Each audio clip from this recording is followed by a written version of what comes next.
දෙකෙන් හිට ගන්නවත් පණ නැති වුණ මිනිහෙක් දිනන්න 0.5ක chance එකක් තිබුණ ක්‍රිකට් මැච් එකක් තනියම දිනවනවා.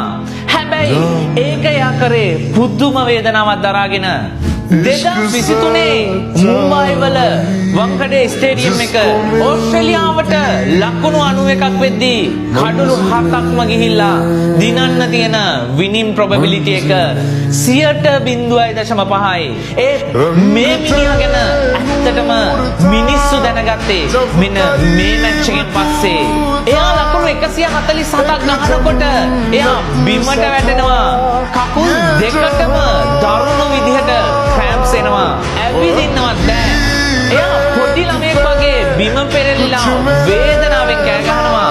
එයාගේ හිතේ තිබුණේ එකම එක දෙයයි. මම අයින් වුණොත් මගේ රට පරදිනවා. මේ මැච් එක බලපු අය විතරයි දන්නේ ඒක කොච්චර අමාරුවෙන් දිනපු මැච් එකක්ද කියලා. හරියටම රෑ 9 පහුවෙද්දී කිසිම ෆුට්වර්ක් එකක් නැතුව එයා බෝලර්ස්ලට එල්ලව ගහනවා. අනිත් පැත්තේ හිටපු කැප්ටන් පැට් කමින්ස් පවා පුදුම වෙලා බලාගෙන හිටියා. සාමාන්‍ය කෙනෙක් නම් වේදනාවට අයින් වෙනවා.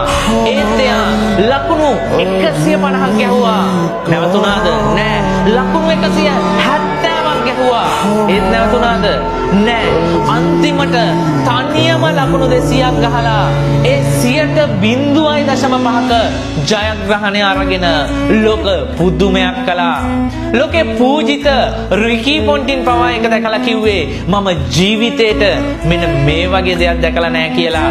ලෝක ක්‍රිකට් ඉතිහාසයේ ලොකුම පෙරලිය කරපු යා වෙන කවුරුත් නෙවෙයි ග්ලෙන් මැක්ස්වෙල්.